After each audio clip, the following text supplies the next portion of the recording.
For today's yoga flow, our sequence is going to focus on opening up the hips. Outside of them are piriformis, as well as our lats. Oftentimes our overhead shoulder position is really restricted by really tight lats, so we're going to open those up today. So you don't really need any piece of equipment for this practice today, just your mat. And you'll start out in a reclining position, whichever is most comfortable. Maybe knees are bent, not together, to relieve pressure in the low back. You can rest one hand on your belly, one hand on your heart, work your shoulders down away from your ears, close the eyes or take a soft gaze overhead as you scan the body.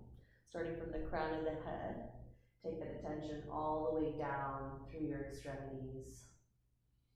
Relaxing the jaw, relaxing the forehead.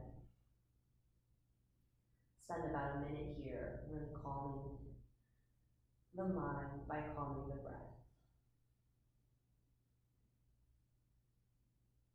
And after a minute, you're going to go ahead and hug your knees into your chest. You're going to reach for your opposite ankle.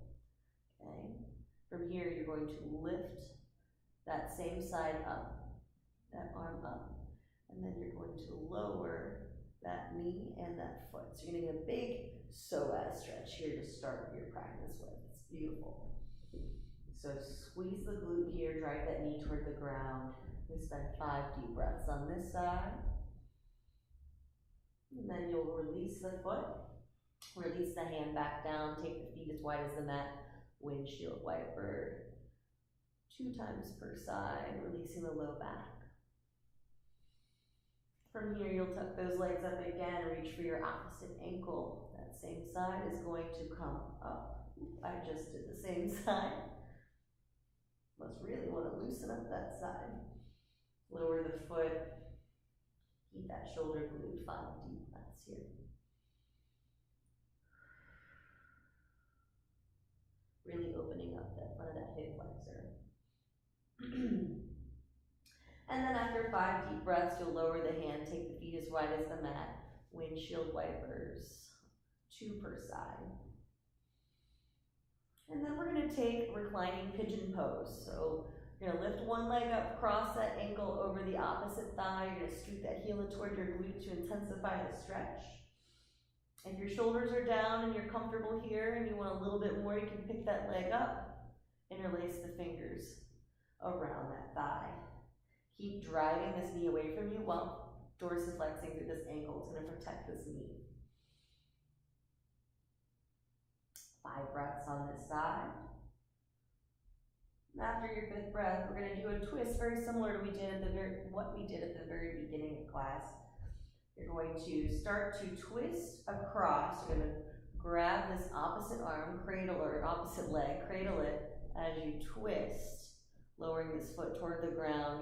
Reach this arm up overhead. Now, you really want this shoulder to try to reach for the ground. So if it's not quite there and this foot needs to hover, that's okay. 5 deep breaths right here. Then you're going to come back to center. Make yourself into a little ball. Roll side to side. Massage out the lower back. And then we'll repeat on the other side. Cross that other leg over.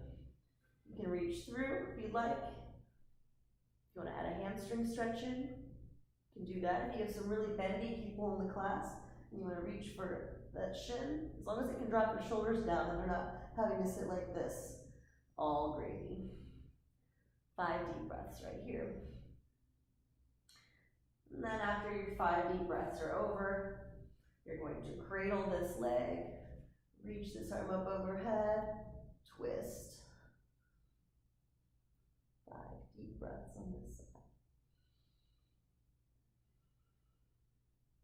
And once you're done with that, you'll come back to center. Make yourself into a little ball. This time you're going to rock up and down until you get enough momentum to come up to seated. Then make your way to tabletop position. Good. From table, you're going to bring your big toes together to touch. Sit back, child's pose. Reach the arms forward, press forward on the mat to center your hips back. Spider crawl the hands to the right, big stretch for that left lat just beneath that left shoulder. And spider crawl them over to the left. Sink your hips to the right. Back to center. From here, you'll lift your hips, tuck your toes, hips up and back to downward facing dog. Take 5 deep breaths here. Deep bend in the knee to start. Tail high to the sky. Big stretch for those hamstrings. After 5 deep breaths, you'll shift your weight forward into plank. Lower down nice and slow to your belly. Untuck your toes. Low cobra. Pull the shoulder blades down the back. Gaze just ahead of you on the mat. Try not to arch the neck. Okay. Then from here, we'll push from here back to a lat and tricep stretch. So you're gonna keep your hips stacked right over your knees. Lower your head down to the ground. Hug your elbows in very close. You can get more out of it that way. If your shoulders are tight, you might have to go a little bit wider. You're gonna set your forehead to the ground. Try not to arch your back or round. Try to stay nice and neutral. Once you get your head tucked, touching the ground, or maybe a block, you might need a block. You're an ab mat. You're gonna lift the hands.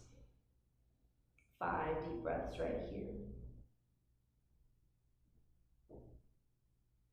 After your 5th deep breath, you're going to go ahead, rest your ear on the ground or on this arm. Press with this hand. You're going to get a big lat stretch on that left side. 5 deep breaths. Thumb up. And then you'll get 5 on the other side. Really twisting that body is going to help add to the stretch here. Good. So you have 5 deep breaths.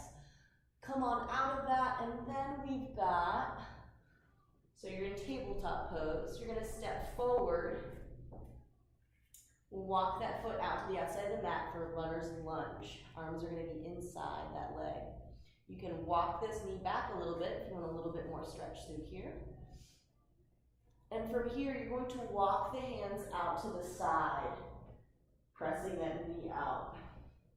Nice deep stretch in that hip and through the lat. Then you come back to center, plant that left hand down, big twist.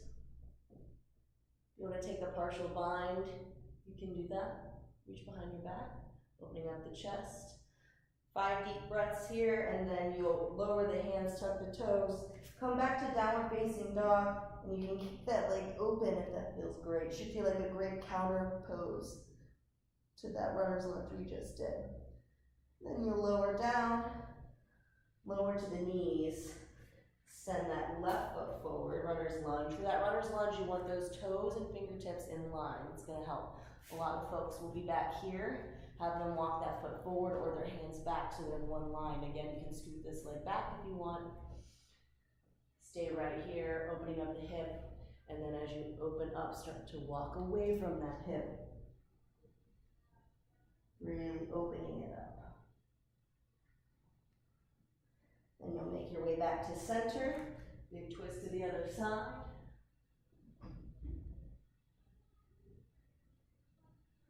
After 5 deep breaths there, you'll finish out.